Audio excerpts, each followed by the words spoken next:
Bonjour à tous, on se retrouve aujourd'hui pour une nouvelle présentation d'un smartphone. Aujourd'hui, une nouvelle marque, la marque ZUK, avec le ZUK Z1, qui est un nouveau smartphone. Alors, on va un petit peu parler de la marque. Donc, ZUK, c'est une marque qu'on peut appeler filiale de la marque Lenovo, une marque très connue pour ses PC et ses smartphones. Et donc, la marque ZUK, c'est un petit peu la marque déclinée pour l'international de la marque Lenovo. Donc, ce téléphone arrive avec ROM cyanogène et quelques spécifications techniques qui seront assez intéressantes. Donc on va voir un petit peu ce que vaut ce premier smartphone, à commencer par la boîte. Une boîte vraiment très très simple, avec pas grand chose dedans, juste un chargeur, on va regarder tout ça, un extracteur de SIM puisque la coque n'est pas amovible, un chargeur prise chinoise qu'on vous changera en prise européenne et un câble USB type C, puisque ce téléphone a la particularité d'être USB type C. Donc ça c'est toujours très appréciable, puisque c'est pas encore systématiquement le cas sur les smartphones. Le téléphone, à quoi il ressemble? C'est un smartphone de 5,5 pouces, avec une grosse batterie de 4100 mAh, ce qui en fait un téléphone relativement lourd, on est à peu près à 175 grammes, 180 grammes. Il reste malgré tout relativement fin, on est autour des 9 mm, même s'il y a une légère excroissance au niveau de la coque arrière, qui est légèrement bombée. Sinon, on retrouve un contour en aluminium, une coque arrière en plastique mat, et voilà, c'est à peu près tout. Il existe en blanc et en gris. En gris, il est assez joli. Par contre, au niveau du design, on retrouvera surtout une coque très sobre, puisqu'on retrouve juste un capteur photo son flash et un petit logo ZUK, même pas de logo Lenovo, même pas sur la boîte non plus. On est vraiment sur une marque qui se veut à part entière, un petit peu comme on avait vu avec la marque Nubia par exemple pour ZTE. Donc ce téléphone, on retrouve ici sur la gauche l'emplacement avec le tiroir pour deux cartes SIM nano SIM, pas de micro SD, mais bon vous verrez après que la micro SD c'est pas très important sur cet appareil. On retrouve un jack 3,5 mm, ici les boutons volume et power, et en dessous le haut-parleur, un micro et le port USB type C. Donc ça c'est plutôt bien. Au niveau de la façade, sinon on ne retrouve pas grand chose, hein. On retrouve ici un bouton physique qui est cliquable, avec deux boutons retour et menu comme d'habitude, et un capteur d'empreinte digitale inclus ici. Donc ça c'est une bonne chose. Voilà, vous voyez que ça marche très bien, la reconnaissance se fait très bien. Alors, qu'est-ce qu'on retrouve au niveau de l'interface? Eh ben, on est sur Cyanogen, c'est ça aussi la grande force de ce téléphone, ce qui est assez étonnant d'ailleurs, parce que les téléphones sous Cyanogen, c'est pas super fréquent non plus, hein, à part les OnePlus, enfin le OnePlus One et quelques rares téléphones. Là, c'est quand même bien de pouvoir retrouver Cyanogen dans sa version 12.1, basée donc sur Android 5.1.1. Voilà, donc Cyanogen en gros c'est une surcouche Android qui est très complète, hein, qui offre pas mal d'améliorations, des thèmes, etc. Donc c'est une surcouche qui est quand même très appréciée en général des puristes, et c'est vrai qu'elle est très sympa. Donc là ici vous avez par exemple l'application thème, sinon on est sur une interface très proche d'Android stock avec quelques améliorations. On notera par exemple ici vous avez un égaliseur pour améliorer la qualité sonore, donc ça c'est aussi un bon avantage. Voilà. Alors, au niveau des performances, le score en tout avec 44 000 points, donc c'est un score qui est plutôt bien.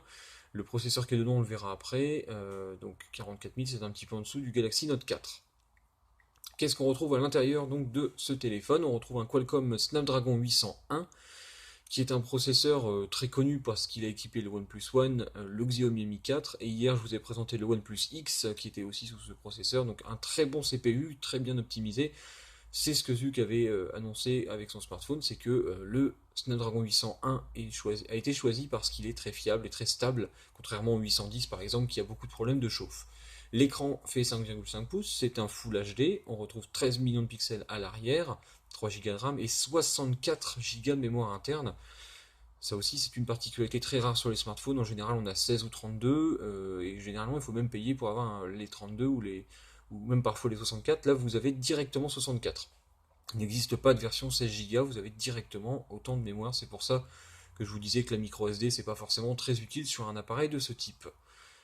Le processeur est un quad-core 32 bits à 2,5 GHz, donc un processeur qui sera très fluide, hein. Pour ça, je pense qu'on peut pas non plus demander trop, et le téléphone de toute façon sera très fluide, surtout avec Cyanogen qui est une surcouche très bien optimisée, hein. Vous voyez que fluidité, rien à reprocher là-dessus.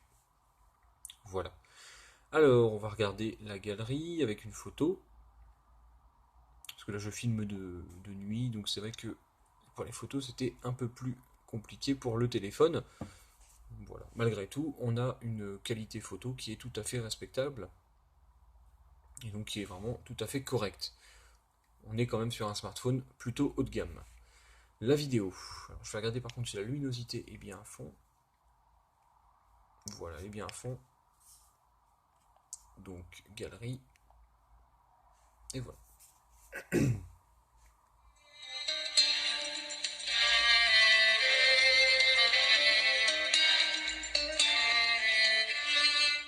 Le son est très bien pour l'instant. Je trouve que le son est vraiment pas mal pour un smartphone.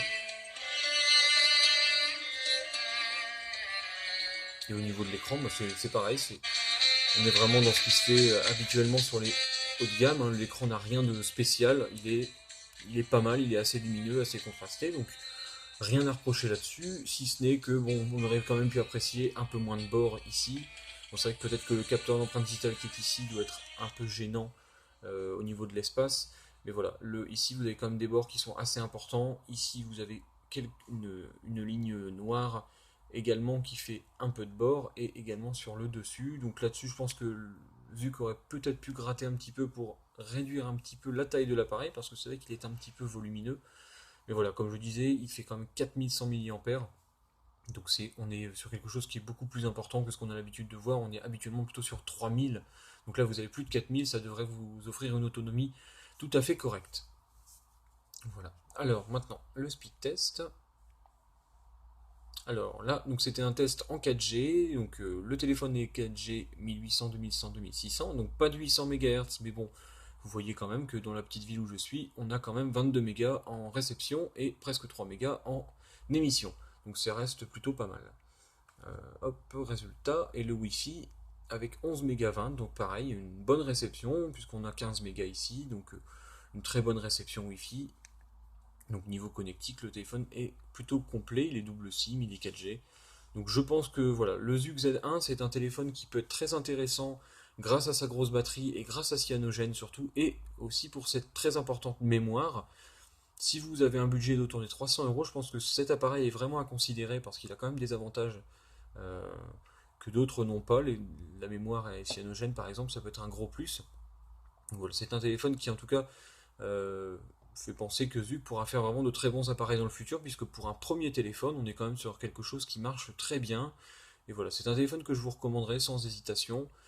Après, son design est peut-être un petit peu classique, et le téléphone ne se démarque pas énormément au niveau de son design et de sa finition, mais on est sur un appareil qui est, je pense, une valeur sûre. Voilà. Je vous dis à bientôt pour une prochaine vidéo.